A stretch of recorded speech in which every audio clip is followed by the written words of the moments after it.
My name is Nadeem Ahmed. I joined as an NVAS panel member on the influence group a year ago. It was on a really cold day, bank holiday last year, around August, around the same time, and there was a really good stall in the community centre I went to, and there was an NVAS stall there. A couple of people were there, and I knew NVAS from lots of many years, etc., and seen the ambulances, etc. But I thought I'll just go over to that desk.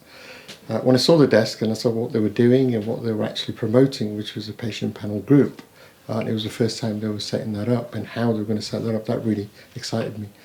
The reason I joined was because I had a personal interest in dementia and frailty as a family condition, and to influence not only the people who suffer with dementia and frailty, but also look at how I could join NVAS and make a difference for the people who may suffer with dementia and frailty, and how we can act as basically better for patients in terms of how they receive the services. My name is Teresa Westhead. I'm a specialist advisor for the Huntington's Disease Association, and I've been nursing for 40 years.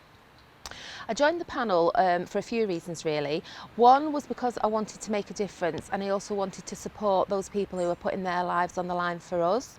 And also in the last 2 years I've had some personal experience of using the ambulance service, both negative and positive, as a mum and a grandma, and also as a nurse for 40 years. I've got a lot to give, but I've also got a lot to learn as well from other people. And I think that also I feel listened to by the professionals of NVAS, because that's what they want from us. They want to hear what we've got to say, and to be listened to.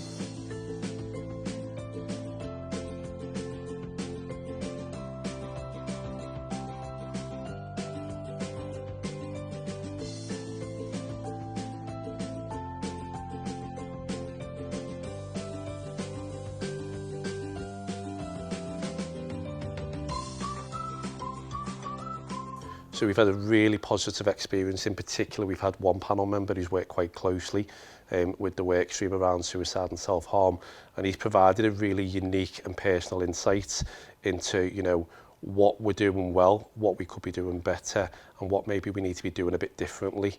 And from that patient panel member's perspective, you know, it was really good to see, you know, things like communication, what language we use when we're communicating with patients with a mental health presentation, the kind of do's and don'ts of what we should and shouldn't be saying, but also, you know, where there's deficits in our care, and, you know, where we could improve on that. And it really brought some really good suggestions to the table about what we could be doing with the 3-year programme of work. And one of them was, we've had discussions recently about safety planning. So when we are leaving patients at home who are unwell with a mental health presentation, or we've referred them on to secondary mental health services, what can we do with that stopgap between us leaving scene and then that patient then waiting to be seen by mental health services? And one of the things we've discussed is about safety planning, kind of formulating a document which kind of says what works well for the patient in crisis, who they want to speak to when they're in crisis, things they don't want to do, and it's a bit of a visual prompt. And from the panel members' perspective, it's been really good to see what should be included within that document. I think, you know, as a healthcare professional, we often think we know it all. We know what's right for the patient, and actually we don't. So it really gives that unique perspective for us to make sure that it works. I've been involved with a lot of things, lots of activities. I've been involved with the board, I've been involved with NHS Women First recently, been involved in activities. I think one of them was a board game, I remember, in terms of how we should design it. And pretty much I get emails from the admin team, like, you know, people who always support you, tell you what you want to get involved in, giving you the opportunity to be involved. They take feedback, take constructive, any type of feedback they take really well.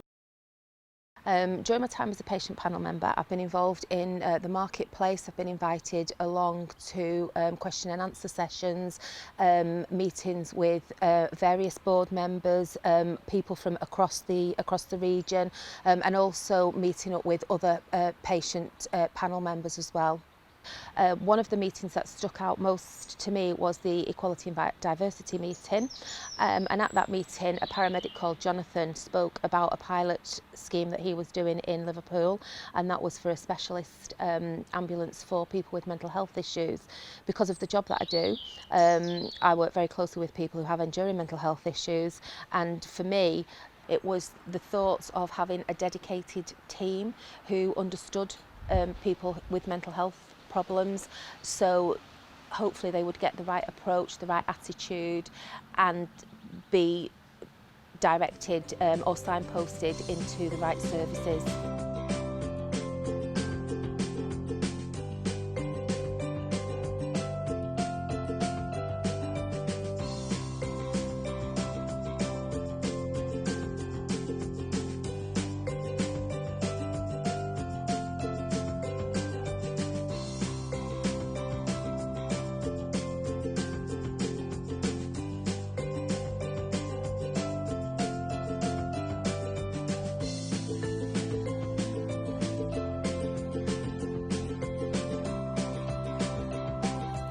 My experience of attending the sessions was really good because we had such a diverse group of people taking part.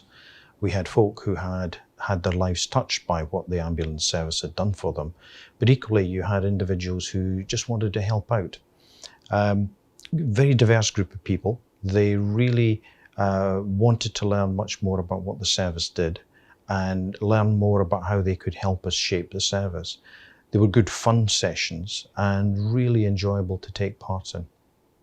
Doing it in the backdrop of COVID, when we haven't been able to run the different public sessions that we would like, getting 100 people to take part and to continue to engage in it, I think has been a great success. I'd definitely recommend getting panel members involved in any of the work streams. I'm already aware that we have some, with the mental health work that's going on, but I'd say, whatever work streams going on out there under the right care strategy, get your panel members involved. They definitely bring that unique perspective to the table, and it will definitely bring benefit to what you're trying to achieve with the outcomes.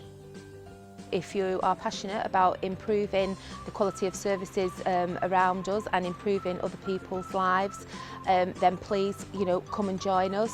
It isn't time consuming, and as a society we're quick to criticise, but we need to be quick to compliment as well.